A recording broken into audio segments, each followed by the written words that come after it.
20 yil davomidagi eng zo'r unutilmas kun bo'ldi meni hayotimda. Ya'ni bu hayitlikni 6-kuni olishim kerak bo'lgan edi, lekin ko'rib turishinglar mumkin. 6-kuni men hattoki bu narsani hayolimga bir chettasiga keltirmagan edim, lekin juda ham o'sha kuni niyat qilgan edim, inshaalloh shu joylarga birgalikda kelish nasib qilsin deb chin ko'ngildan xohlagan edim va Allohim so'raganimga yarashasini berdi. Bizga qiyin, lekin Allohimga osonligini tushunib yetdim.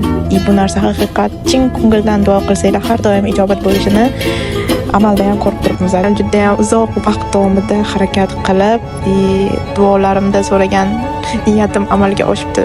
Juda ham hayajondaman. Bu narsani o'sha aytmasam ham bo'lmasdi.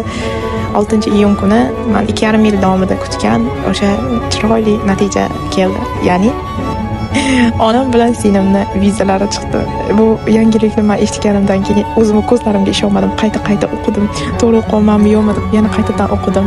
Vizalari chiqib, baholiza endi Koreyada ko'rishamiz.